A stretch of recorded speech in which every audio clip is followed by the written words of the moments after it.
Welcome to a special edition of Lifelines. We're here at the Sarasota County Sheriff's Office Training Grounds, and this is the second annual Region 6 Southwest Florida SWAT competition, and I'm your co-host, Robert Day. And I'm Larry Lineoutser. Welcome to the show. This event has grown tremendously since last year. The first year was last year, and they had a pretty good turnout, actually. They had, I think, 8 teams their first time out. This year they have 14 teams competing, and the competition is very, very tough. One of those teams is actually from Georgia. It's an Army. They are, Fort Stewart, Georgia, the military police unit up there, the 179th, I believe.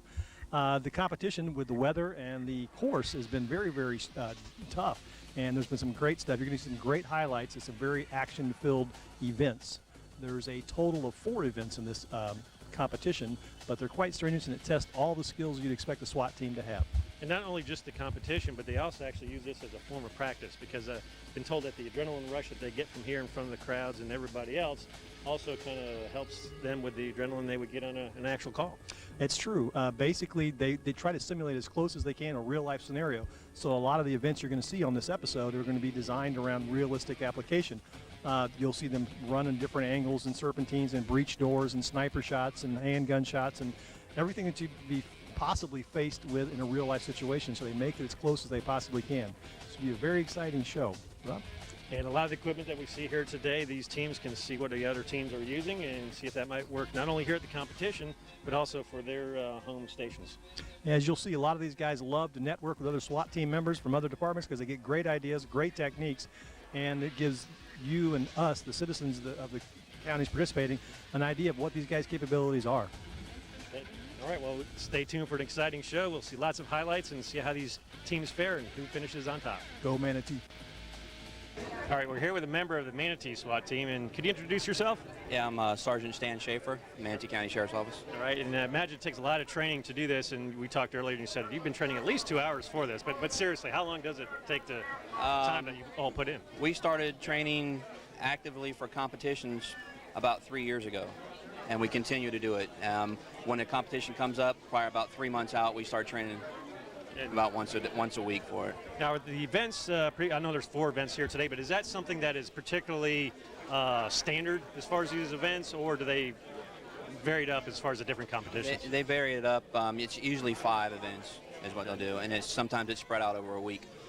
I saw on one of the ESPN national levels, they had actually an inflatable Zodiac. They had to paddle and some other problems. Now, we have some inclement weather here today, which we often do in Florida. Is that something that you are probably not too bothered by because you train in it? Is that correct? We do. We train in it, and it's going to create some footing conditions out here, but for the most part, adapt and overcome. All right. Now, how many team members do you have on the Manatee SWAT team? We have a total of 21 members on our team. But we don't bring them all here. Actually, we noticed that some of the departments have fielded 2 teams, some just 1. So in your case, you've taken out of that 21 a select group, and that is your team that you're fielding here today. That's correct. We even have a full-time EMS paramedic that trains with us, and he will be participating. Yeah, the co-host for Lifelines is Captain Larry Lionhauser, who used to be a SWAT medic until his knees kind of gave him a little bit of troubles, and he's getting up there in age. I won't say exactly how old, because I'm not one to talk. But as far as the replacement medic here, how many medics do you have on the team? We have 6 full-time medics. Okay. So as far as anything that happens trauma-wise, you would have those medics right there on scene, and they could address that at that time. That's correct. They're both for us and for anybody that gets injured. All right, very good. Well, we wish you luck here today. Thank you. You and the entire team. Thanks. Appreciate it. Thanks.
here's Keith Locke, and you're from the Manatee Sheriff SWAT team, is that correct?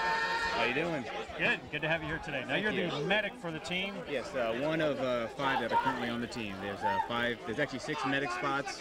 Currently there's 1 opening, and we have 5 active full-time Manatee County paramedics that are active on the SWAT team.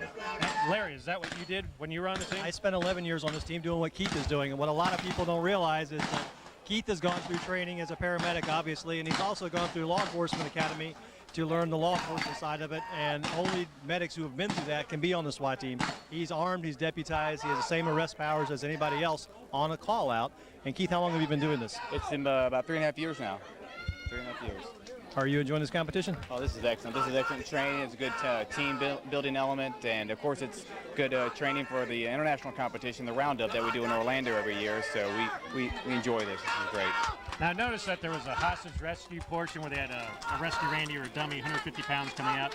Are there any medical specific challenges at any of these different events, or is it more or less the entry and egress and that sort of thing? It's none of it's really based on any type of medical type scenarios. I mean, just man down, but right. there's nothing that we'd have to intervene as far as medical treatment. It's still just the actual element of going in, rescuing somebody, and then bring them out and taking care of any type of shooting that has to be done. Doing a hot extraction, basically. Exactly. And that's something that's the average medic can't really do, is not trained to do in a tactical environment, and that's a hot extraction. Can you give us an example of a hot extraction that you'd be doing?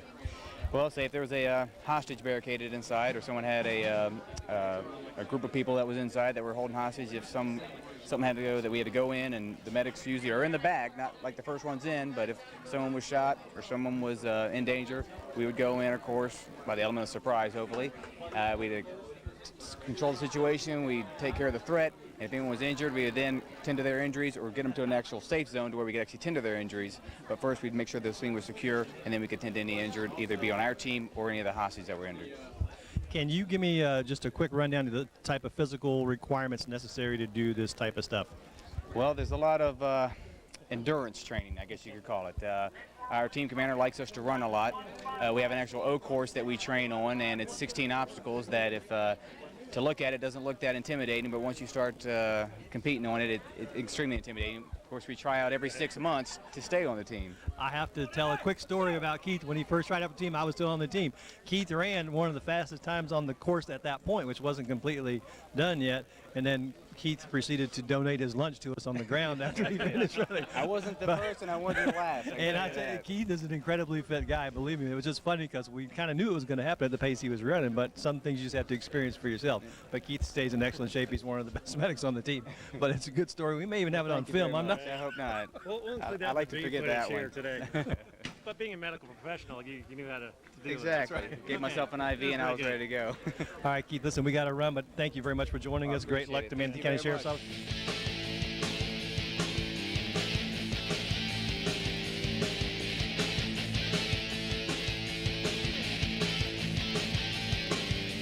Joining me now is Sergeant Mark Pozzella with the Sarasota County